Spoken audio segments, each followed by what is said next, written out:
अमेरिकाको र F-35 जो सबभन्दा एडभान्स भन्छ अमेरिकाले त्यो लेभलको मेरो छ अथवा त्योभन्दा पनि राम्रो छ भन्छन् चाइनिजहरू। अमेरिकासँग यति तागत छ, भारतभन्दा चीन धेरै अगाडि छ, जो स्वयं भारतले पनि स्वीकारेको कुरा। एसियाका दुई उदीयमान शक्तिको बिचको झगडा गराएर आफ्नो वर्चस्वलाई कायम गर्ने कुरा। नरेन्द्र मोदी र भारतको नेतृत्व यति मूर्ख छ किनभने भारत र चाइना दुईटै युद्ध चाहँदैनन्। मूल रूपमा फ्रान्सबाट 36वटा राफेल मगाएको छ। केही चाहिँ बेलायत र फ्रान्सले बनाएका केही पुराना जगुआर टाइपका विमानहरू छन्, केही आफैले बनाएका छन्। J-20 भनेको 5th जेनेरेसनको फाइटर जेट भनेर उसले आफै घोषणा गरेको छ। जो अमेरिकासँग भएको फाइटर जेट भन्दा अमेरिकाको F-35 भन्दा पनि मेरो जहाज शक्तिशाली छ भन्ने उनीहरूको दाबी छ। न्युयोर्कमै आधा घन्टामा हान्न सक्ने मिसाइल छ भन्ने कुरा उसले दाबी गरेको छ। रसियाले चाइना र भारतसँगको झगडालाई, रसिया नै उसको मुख्य मिलिट्री पार्टनर हो इन्डिया। आजको कार्यक्रममा खगराज सर यहाँलाई हार्दिक स्वागत छ। धन्यवाद हजुर। अब हजुरसँग राष्ट्रिय इस्युमा के कुरा गर्ने, अन्तर्राष्ट्रिय इस्युमा जाउँ। अहिले अन्तर्राष्ट्रिय इस्यु पनि एसियामा युद्ध केन्द्रित भइरहेको अवस्था छ। पछिल्लो समय चाइनाले इन्डियाको 32जना सेना मारिसकेपछि अथवा त्यो हत्या भइसकेपछि कतिले त त्यो मौसम खराबीको कारणले भएको भन्छ, तर उनीहरूको दुई देश बिचको बढ्दो सीमा विवादले गर्दाखेरि त्यो हत्या भएको भन्ने खबर छ। चीन र इन्डियामा युद्ध भयो भने कसले जित्छ कसले हार्छ कस्तो लाग्छ तपाईँलाई? अब अन्तर्राष्ट्रिय विषयको रूपमा व्याख्या विश्लेषण र विवेचना गर्ने लेभल त मेरो होइन। हामीले चाहिँ त्यो ठम्याएका छौँ। यो लेभलबाट तपाईँले मलाई उभ्याइदिँदाखेरि अलिकति अप्ठ्यारो पनि होइन। ओली प्रचण्ड त भइरहेछ। गौतम तैपनि अब तपाईँले प्रश्नहरू गरिसकेपछि जाने बुझेको जवाब दिनुपर्ने मेरो दायित्व हुन आउँछ। अब युद्धको परिणाम के हुन्छ भन्ने कुराबाट भन्दै जाँदा मैले के सुनेको थिएँ भने एकचोटि संयुक्त राष्ट्रसङ्घमा बहस भएछ। मैले सुनेको कति सत्य हो थाहा छैन। एउटा रसिया त्यति बेला शीत युद्ध रुस र अमेरिकाको बिचमा परेको, दुईटा ध्रुवमा विश्व विभाजित। अमेरिकन ध्रुवको पक्षधरले के कुरा भनेछ भने अमेरिकासँग यति तागत छ, त्यसले आफ्नो सम्पूर्ण शस्त्र अस्त्र प्रयोग गर्ने हो भने यो पृथ्वीलाई 7 चोटि ध्वस्त गर्न सक्छ भन्यो। अनि रसियन पक्षधरले चुप लाग्ने कुरा त भएन। उसले भन्यो यदि साँच्चीकै यसरी रसियाले आफ्नो अस्त्र शस्त्र प्रयोग गर्ने हो भने पृथ्वीलाई 4 चोटि ध्वस्त गर्न सक्छ। 7 चोटि अमेरिकाले, 4 चोटि रुसले भनेपछि 11 चोटि त पृथ्वी ध्वस्त भइसक्यो। र त्यति बेला फिडेल क्यास्ट्रोले जवाब दिए पृथ्वी नै ध्वस्त गर्नुपर्छ भने 7 र 4 चोटि किन गर्नु पर्यो, एकैचोटि गरेपछि भइहाल्छ नि त। युवाका फिडेल क्यास्ट्रो। त्यस कारणले इन्डिया र चाइनाको लडाइँ भयो भने त्यो लडाइँ कुन लेभलमा पुग्छ भन्ने कुरामा पनि निर्भर हुन्छ। तर दुईटै देशको सामरिक शक्ति, सैन्य शक्तिका कुराहरू गर्दाखेरि अब अर्थको दृष्टिकोणले, सैन्य शक्तिको दृष्टिकोणले, प्रविधिको दृष्टिकोणले र आजको विश्वमा प्रभावको दृष्टिकोणले भारतभन्दा चीन धेरै अगाडि छ, जो स्वयं भारतले पनि स्वीकारेको कुरा हो। हजुर। तर बिचमा भारत ध्वास दिन्छ नि, भारत होइन हामी देखाइदिन्छौँ भन्छ नि, परिणाम फेरि मलाई के लाग्छ भने भारतका टेलिभिजन च्यानलहरूमा, सञ्चार माध्यममा त्यहाँका पत्रकारहरूले जे बोल्छन् र त्यहाँ कतिपय व्यक्तिहरूले जे बोल्ने गर्छन् त्यो भारतको दृष्टिकोण होइन। भारतको दृष्टिकोण भनेको सिङ्गो भारतमा वैदेशिक घुसपेट हाम्रोभन्दा बढी छ। एउटा त अन्धराष्ट्रवादी भावना पनि छ। उपनिवेशवादबाट मुक्त भएको राष्ट्र भएको नाताले उनीहरूलाई पराधीनताको पीडाको अलिक बढी हामीभन्दा बढी अनुभव छ। त्यो संवेदनशीलताले अलिक बढी छुने कुरा पनि छ। एउटा त त्यही हो। दोस्रो कुरा, चाइनासँग हिजो पनि एउटा लडाइँमा भएको नराम्रो पराजय, सम्भवतः अङ्ग्रेजबाट मुक्त भएपछि भारतले बेहोरेको पहिलो पराजय अङ्ग्रेजसँगै हो, मतलब चाइनासँगै हो। त्यो नमिठो पीडा पनि उनीहरूसँग अहिले पनि उनको दिल दिमागमा छ। त्यो युद्धले आफ्नो कैयौँ भूगोल चाइनाले कब्जा गर्यो भन्ने उनीहरूको दिमागमा अहिले पनि छ। भारतको दिमागमा, भारतको आम जनताको दिमागमा त्यो छ। त्यो कुरा विभिन्न भावनामा, आवेगमा, उद्वेलनमा आइरहन्छ। अब र पाकिस्तानसँग उनीहरूको निरन्तरको 1947 पछि त्यो पाकिस्तानसँग निरन्तर उनीहरूको पर्दै आएको छ। त्यसले पनि उनीहरूलाई राष्ट्रियताको र आफ्नो सीमाको संवेदनशीलतामा जगजगाइरहन्छ। त्यसो भएको हुनाले चाइनाप्रति 1962 पछि नै उनीहरूको जो एउटा दृष्टिकोण बनेको छ त्यो अझै पनि करेक्सन भएको छैन। 90 पछि खास गरी सोभियत सङ्घको विघटनपछि जब पश्चिमाहरूको पनि एक लेभलको प्रभाव भारतीय राजनीतिमा, ब्युरोक्रेसीमा, मिडियामा सरलाई एक लेभलको लाग्छ, मलाई त 95% लाग्छ, जब पर्यो त्यहाँबाट सुरु भयो। त्यसले गर्दा चीन र भारत बीचको त्यो विषयलाई चाहिँ तन्क्याउने लम्ब्याउने प्रयास त विभिन्न कोणबाट भइरहेछन्। एसियाका दुई उदीयमान शक्तिको बिचको झगडा गराएर आफ्नो वर्चस्वलाई कायम गर्ने कुरा, आफ्ना स्रोत साधनको व्यापार र बजार बनाउने कुरा त फेरि हुने नै हो।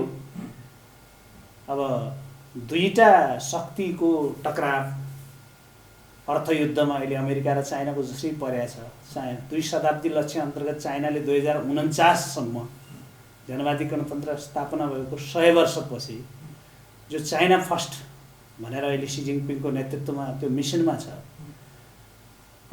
त्यो भनेको त बेजिङमा वासिङटनको सुप्रिमेसीलाई चाहिँ बेजिङमा सिफ्ट गर्ने कुरा हो। अमेरिकाले र पश्चिमाले त त्यो चाहँदैन। भनेपछि भारत र चीन बीच भएको अहिले पछिल्लो युद्ध यहुदीकरणको एउटा नमुना हो।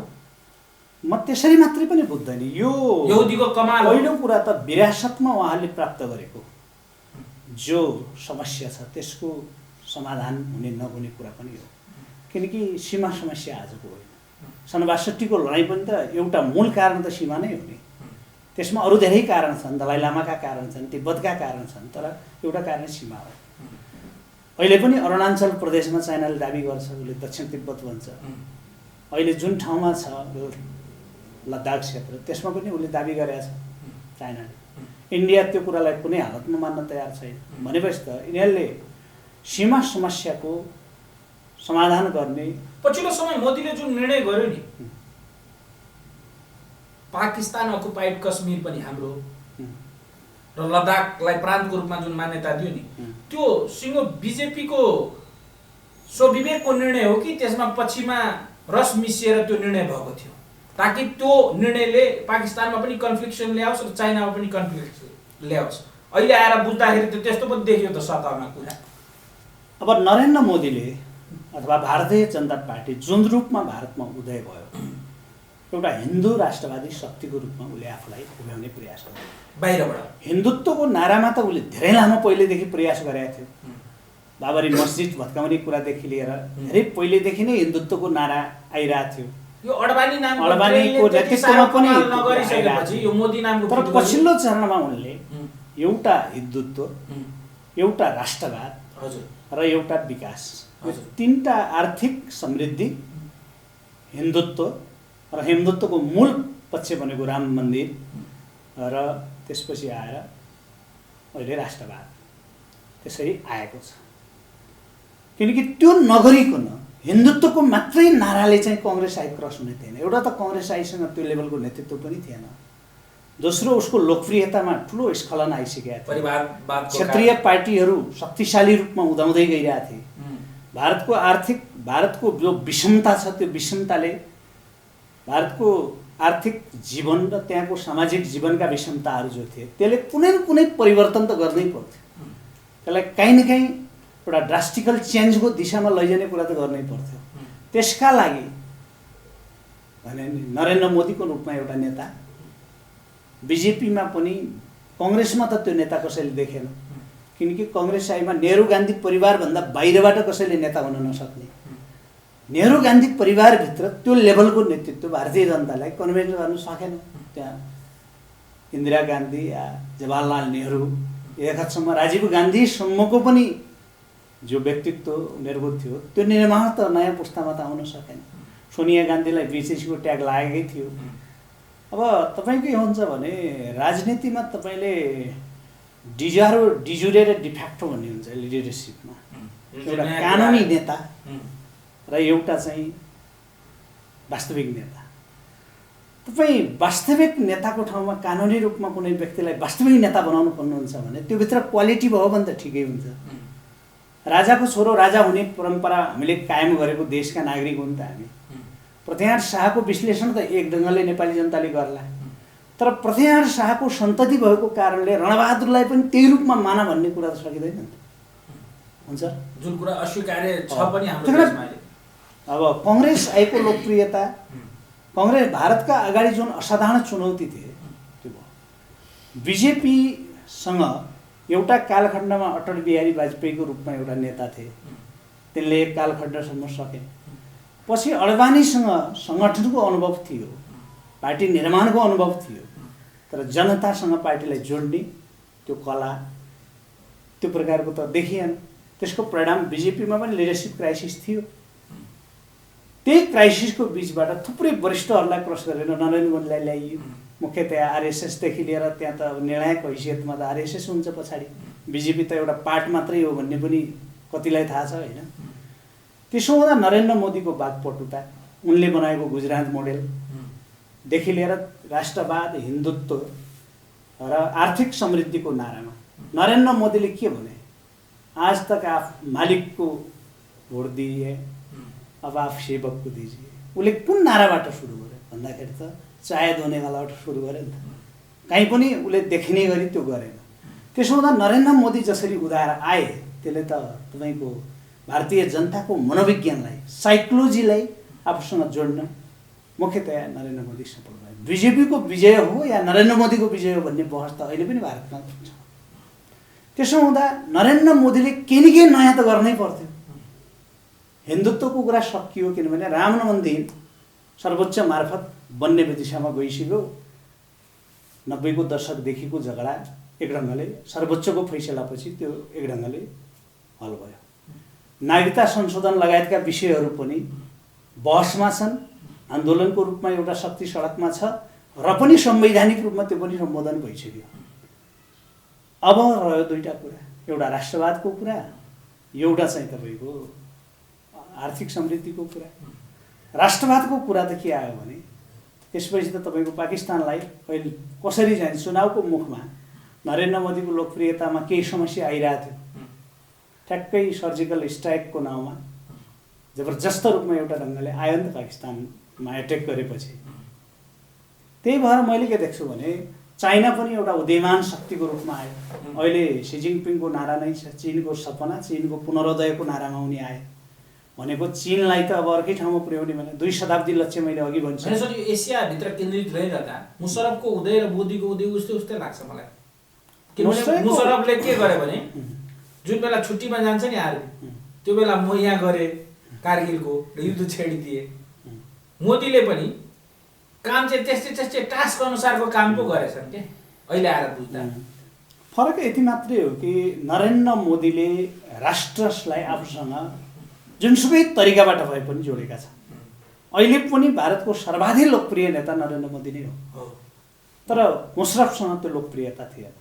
मैले पाकिस्तानमा टेलिभिजन च्यानलमा निभाएको टास्कलाई हेरेर मैले सूक्ष्म विश्लेषण, पाकिस्तानमा जब कारगिल लडाइँ भयो 2056मा कारगिल लडाइँ हुँदा म जम्मू कश्मीरमै थिएँ। म कुनै कारणले, स्वास्थ्य उपचारको कारणले म त्यही थिएँ।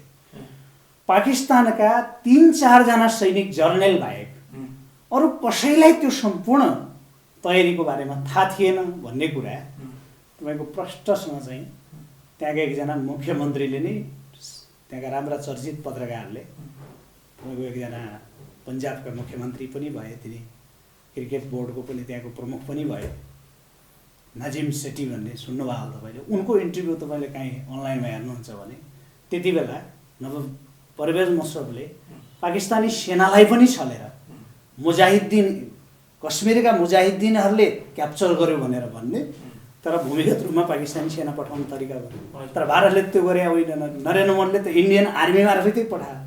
उनले अत्यन्त भूमिगत रूपमा र आफ्नै सरकारलाई पनि, जबकि त्यो कुरो नवाज शरीफलाई पनि जानकारी थिएन, तर नरेन्द्र मोदीको त्यो होइन। उनले त जति भएको छ अथवा दुनियाँले जे बुझेको छ त्योभन्दा बढी नै गरेको प्रचार त गरेकै छन्। त्यही कारणले पछिल्लो चुनावमा उनको अभूतपूर्व विजयको एउटा प्रमुख कारण भने त सर्जिकल त्यो अहिले कसैले स्ट्राइकै हो। हजुर, त्यसमा त डोभालजीलाई कृतज्ञता जान्छ। डोभालजी पनि त आखिरमा मोदीको भन्दा बाहिर त होइन नि, डोभालजीलाई त्यो ठाउँमा ल्याउने पनि त मोदी हुन् नि। आखिरमा डोभालले गरेका काम डोभालको स्वतन्त्र भन्ने हुँदैन, त्यो नरेन्द्र मोदीकै सिङ्गो टिमले जिम्मा लिनु। त्यस कारण मैले के देख्छु भने जो तपाईँले चाइना र उसको भन्नुभएको छ, अहिले भारत होइन, मैले सोध्न खोजेको प्रश्न फेरि अलिकति गरौँ। एउटा शक्ति जसरी पनि युद्ध गराउन एकदम तल्लिन्छ, तर पछिल्लो समय मोदी र सी जिनपिङको जुन फ्रेन्डसिप स्ट्रक्चर छ नि, त्यसले जित्छ कि त्यो शक्तिले जित्छ युद्धमा? मलाई के लाग्छ भने नरेन्द्र मोदी र भारतको नेतृत्व यति मूर्ख छैन, यति धेरै चाहिँ अविवेकी छैन कि ऊ युद्ध चाहन्छ। त्यो घटना घटेपछि पनि टेलिभिजनमा कसले के बोल्यो, जनताको त्यो भावनालाई सम्बोधन गर्ने ढङ्गले पनि बोल्यो होला, त्यो अलग कुरा छ। अथवा आवेग र उद्वेलनमा अलिकति चर्को बोल्ने कुरा पनि गर्यो होला, तर पछिल्लो चरणमा फेरि वाङ यी र तपाईँको जयशङ्करको बिचमा फोन वार्ता त भइसक्यो नि त। यो समस्यालाई वार्ता र संवादबाट टुङ्ग्याउनु पर्छ भन्ने सहमत त भइसक्यो नि त, र यसलाई चाहिँ अगाडि नबढाउँ भन्ने कुरा त भइसक्यो नि त। त्यही कारण भारत र चाइना दुइटै युद्ध चाहँदैनन् मूल रूपमा, तर युद्ध चाहने प्रवृत्ति त हुने नै भयो, देशभित्र पनि हुने भयो, त्यो बाहिर पनि हुने भयो। त्यहाँको राजनीतिक नेतृत्वले र त्यहाँको प्रशासनिक नेतृत्वले मलाई लाग्छ विवेक गुमाउँदैन। त्यो लडाइँ चाहिँ योभन्दा अगाडि चाहँदैन। यस्ता छिटपुट घटना विवेक गुमाइयो, त्यो पनि नगुमाइनु पर्थ्यो, त्यो चाहिँ के भयो त फेरि? अब त्यो के भयो भन्ने कुरा स्पोर्टमा त कोही पनि छैन, तपाईँ हामी कोही छैन। तर तपाईँ भारतको पक्षबाट र चाइनाको पक्षबाट अत्यन्त फरक फरक तर्कहरू आइरहेछन्। मुख्य कुरा त्यहाँ के हो भन्दा सीमामा जो उनीहरूको चाहिँ समाधान भएन। चाइना त एउटा बलियो शक्तिको रूपमा आइसक्यो, मैले भनिहालेँ। भारतले अहिले भक्कलै उसको आधुनिक लडाकु विमानको रूपमा फ्रान्सबाट 36वटा राफेल मगाएको छ। केही चाहिँ बेलायत र फ्रान्सले बनाएका केही पुरानो जगुआर टाइपका विमानहरू छन्, केही आफैले बनाएका छन्, केही चाहिँ तपाईँको हिजो सोभियतसँग हुँदाखेरि आएका मिग र त्यस्ता हतियारहरू उसँग छन्। चाइनाले आफैले बनाएको छ सबै। अहिले J-20 भनेको 5th जेनेरेसनको फाइटर जेट भनेर उसले आफै घोषणा गरेको छ। जो अमेरिकासँग भएको फाइटर जेट भन्दा अमेरिकाको F-35 भन्दा पनि मेरो हजार शक्तिशाली छ भन्ने उनीहरूको दाबी छ। मतलब तपाईँको F-22 ऱ्याप्टर अमेरिकाको र F-35 जो सबभन्दा एडभान्स भन्छ अमेरिकाले, त्यो लेभलको मेरो छ, अथवा त्योभन्दा पनि राम्रो छ भन्छन् चाइनिजहरूले।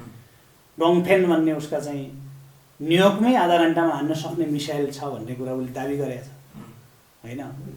उसले नक्षत्र सेनासम्म बनाएका कुराहरू, रकेट सेना, उसको बजेट, सैन्य बजेट होइन। भारत र चीन बीचको यो पछिल्लो युद्ध अमेरिका र चीन बीचको हो कि? अमेरिका र चीन बीचको होइन, किनभने भारत बहाना त फेरि लद्दाख र चाहिँ अरुणाचल त्यति धेरै अमेरिका परस्त भइसकेको ठाउँमा पनि त भारत देखिँदैन। किनभने अमेरिकासँग पनि त डोनाल्ड ट्रम्पसँग पनि त थुप्रै मतभिन्नताका कुराहरू, थुप्रै भारतलाई बेन्डका कुराहरू त बिचमा आएकै हुन् नि त। यी सबै मसिना कुरा त अहिले भन्न कति मिल्छ। डेली प्रोडक्ट रोकेको छ नि बिचमा चाहिँ तपाईँको महाबली पूर्वमा यदि अमेरिकालाई प्राथमिकता दिन्थ्यो पछिल्लो समय नरेन्द्र मोदी अमेरिकाको डेली प्रोडक्टहरू भारतले रोकिदिएको छ नि। त्यो त डोनाल्ड ट्रम्प जुन तरिकाले गएका छन्, उनले त आफ्ना सहयोद्धाहरू सबलाई चिड्याएका छन्। अमेरिका फर्स्ट भन्ने पोलिसीमा जाँदै गर्दा डोनाल्ड ट्रम्पभन्दा पहिले युरोप र अमेरिकाको एउटा एलायन्स थियो। सोभियतसँग विघटन भएपछि पनि त्यो एलायन्स कायम थियो, नेटोको रूपमा पनि कायम थियो, डेमोक्रेटिक एलायन्सको रूपमा पनि कायम थियो, डेमोक्रेटिक एउटा फोर्सको रूपमा पनि त्यो कायम थियो। र उनीहरूको चाहिँ तपाईँको एक प्रकारको टेक्निकल पार्टमा पनि, इकोनोमिक पार्टमा पनि अमेरिकाको मूल नेतृत्वमा उनीहरू युनिफाइड हुन्थे। इराक युद्धको आसपासमा पनि बेलायत र अमेरिका त सँगै थिए नि त। यद्यपि फ्रान्स पछिल्लोमा गएन, पहिलोमा त 42 देशहरूले अमेरिकाकै नेतृत्वमा आक्रमण गरे। जब अफगानिस्तानमा आक्रमण भयो, स्वयं युरोप पनि त अमेरिकासँगै थियो। तर पछिल्लो चरणमा जसरी युरोपलाई पनि युरोपका कैयौँ वस्तुहरूमा कडा भन्सार नीति लिएर चाहिँ अमेरिका गयो, अमेरिका युरोपमा के भावना पैदा भयो भने अब अमेरिकाको भरोसामा परेर हुँदैन, हामीले युरोपले आफ्नै एउटा पावर डेभलप गर्नुपर्छ भन्ने युरोपको त्यो भूमिका भने अमेरिकाको त्यो प्रिन्सिपलभित्र भएका मित्रहरूलाई पनि जब ऊ अलग थलग गर्ने ठाउँमा छ भने भारतलाई त्यसमा मिसाउने कुरा भनेपछि भारत आजको डेटमा विश्वास छैन अमेरिका। नरेन्द्र मोदीले तपाईँको सी जिनपिङको कतिचोटि चाहिँ भारत भ्रमण भयो, स्वयं नरेन्द्र मोदीको कतिचोटि चाइना भिजिट भयो, त्यो सबै हेर्दाखेरि त मलाई लाग्दैन यिनीहरूको आर्थिक सम्बन्ध कति ठुला एग्रिमेन्ट भएको छन्। 1 खरब कति खरबको त यिनीहरूको व्यापारै छ नि त। 1 खरब भने मैले त्यो होइन नै कति खरब डलर। नेपालसँग भएको सीमा विवादमा चाइना इन्डिया दुईटै लिपुलेकको विषयमा त दुईटै मिलेका देखाउनु भएको छ। हजुर मलाई मैले के देख्दैन भने भारतको राजनीतिक नेतृत्व द्वन्द्वमा जान चाहँदैन। त्यसकारणले योभन्दा बढी द्वन्द्व हुने सम्भावना नभएको स्थितिमा कसले जित्छ र कसले हार्छ भन्ने कुरा हाइपोथेटिक हुन्छ भन्ने लाग्छ मलाई। जहाँसम्म सैन्य शक्तिको दृष्टिकोणले, प्रविधिको दृष्टिकोणले, अर्थतन्त्रको दृष्टिकोणले, प्रभावको दृष्टिकोणले बाट लडाइँलाई आकलन गर्ने हो भने तराजु चाइनाको भारी छ। तपाईको यो कुरासँग म सहमत भए। जो मेरो प्रश्न थियो त्यो हाइपोथेटिकल। तर फेरि म एउटा प्रश्न के छुटाउन चाहन्न भने यद्यपि यो बीचमा जो भयो यसको सारा एन्सर त आएन। यसमा जसको सक्रियता थियो त्यो बारेमा त आएन कुरा। त्यहाँको मूल कारणको विषयमा तपाईँले सोध्नु खोज्नुभएको हो। यो घटायो कसले, कसरी घुसपैठ भयो यो? अब सीमामा धक्कामुक्की हुने कुरा चलिरहन्थ्यो र एउटा एग्रिमेन्ट अन्तर्गत हतियार त्यहाँ प्रयोग हुँदैन थियो।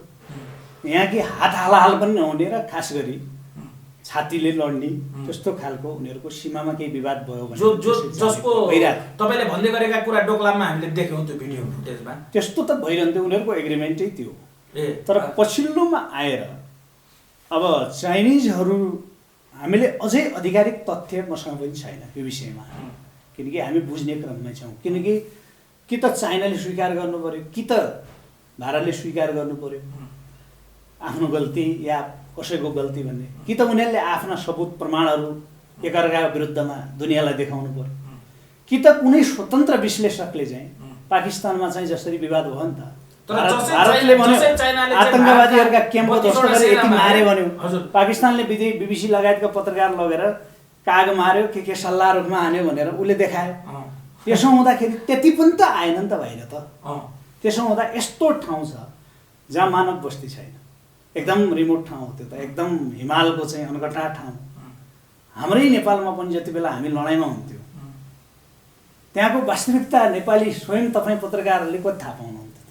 कि त क्याजुअलिटीको कुरा नेपाल आर्मीले माओवादीको क्षति बढाइ चढाइ भन्थ्यो, माओवादीले पनि आर्मीको क्षति बढाइ चढाइ भन्थ्यो भने स्वतन्त्र पुष्टि गर्ने आधार BBC सम्मको पनि रेडियोले के गर्थ्यो भने माओवादीले आफ्ना मरेका कति भन्यो स्वीकार गर्यो, त्यो सरकारले आफ्ना मरेका स्वीकार कति गर्यो त्यो जोडेर यति क्षति भनेर भन्ने गर्थ्यो कि जो स्वतन्त्र भन्नेहरूले।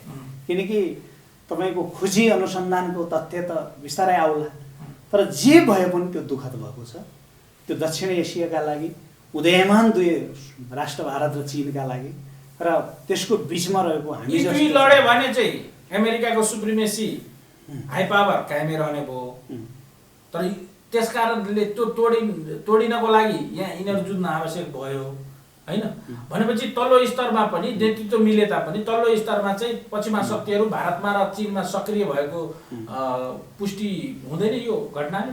अब मैले के बुझ्छु भने भारतमा जुन प्रकारको समस्या छ, गरिबीको समस्या, अभावको समस्या, पछौटेपनको समस्या, विकासको असमानताको समस्या, अब अर्थतन्त्रको समृद्धिकरणका समस्या जुन प्रकारको भारतमासँग छ, भारतको जुन विशाल जनसङ्ख्या र त्यसको आकाङ्क्षा छ, विश्व राजनीतिमा आफूलाई उभ्याउने जुन भारतको महत्त्वाकांक्षा छ, त्यसका निमित्त भारत कुनै पनि द्वन्द्वमा फस्ने कुरा भारतका लागि घातक छ।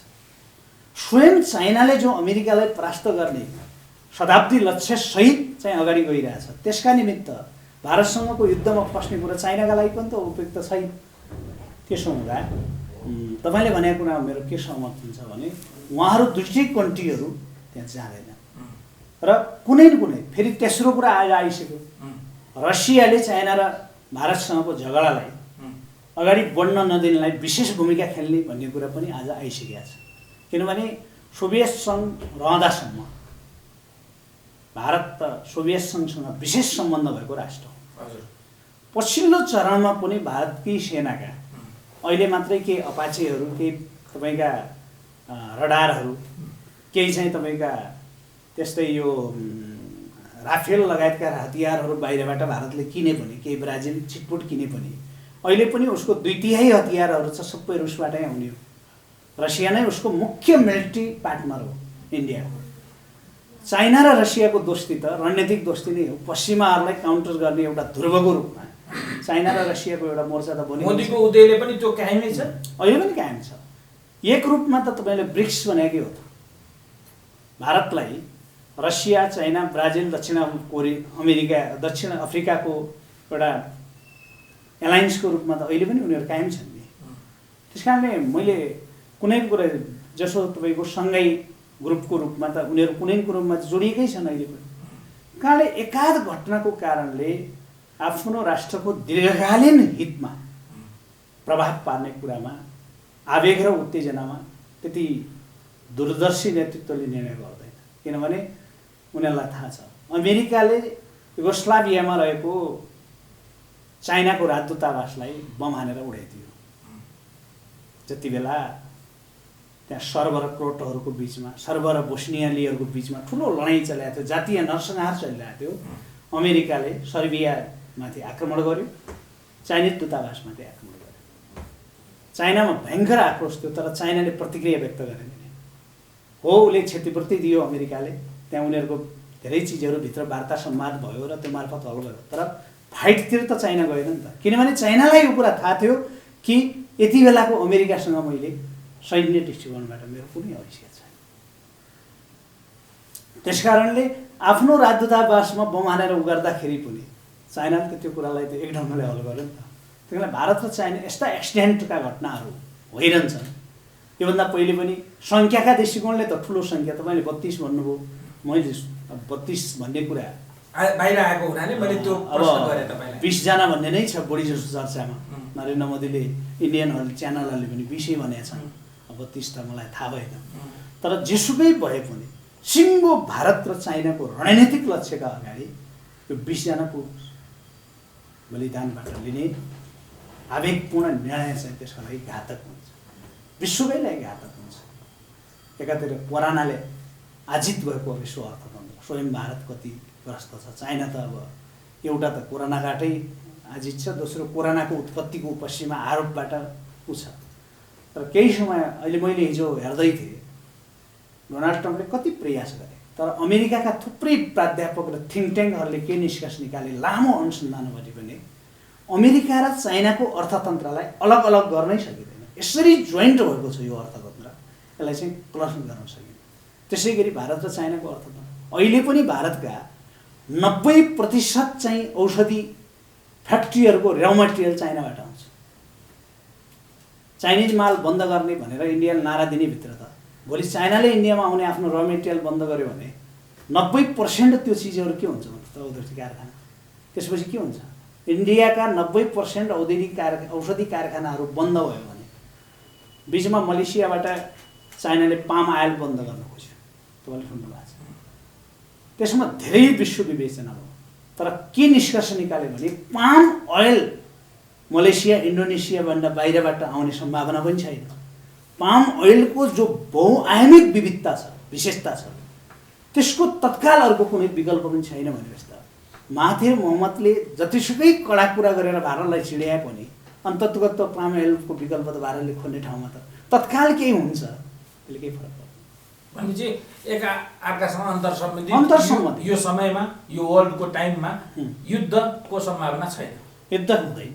म चाहिँ त्यसमा के दुःख छ भने छिटपुट घटनाहरू हुन सक्ने सम्भावनालाई नकार्न सकिन्न। हजुर, त्यो कुरा शीर्ष तहकासम्म बिरलै पुग्छन्, तर इन्डिया र चाइनाको बिचमा वारको लेभलमा त्यो विषय जान्छ भन्नेमा मलाई चाहिँ विश्वास छैन। किनभने धेरै एङ्गलबाट यदि हाम्रो एनालाइसिसभन्दा बाहिर गएर उनीहरूको वार नै भइहाल्यो भने त्यसपछि त हामीले हाम्रो विश्लेषण पनि हेर्नु पर्ला। तर मैले के भन्छु भने त्यो बुद्धिमत्ताभन्दा बढी मूर्खतापूर्णै हुन्छ। हुन्छ सर, आगामी दिनमा हामी थप चर्चा परिचर्चा बहस गर्छौँ अन्तर्राष्ट्रिय इस्युमा, नेपालका कम्युनिस्ट आन्दोलनका विषयमा तपाईँसँग संवाद गर्ने इच्छा छ अहिलेलाई समय र संवाद उपलब्ध गराइदिनु भएको यहाँलाई धेरै धन्यवाद। धन्यवाद। एउटा व्यङ्गम विषयमा हजुर त्यो विशेषज्ञ नभएको नाताले पनि तपाईँले मलाई बोलाउनु भयो, त्यसको लागि पनि धन्यवाद। मैले आफ्नो तर तपाईँले दिनुभएका जानकारीहरू एउटा विज्ञले दिन्छ, त्यसप्रति हामी विश्वास छ। मलाई विचार राख्ने अवसर दिनुभयो, धेरै धेरै धन्यवाद। Thank you.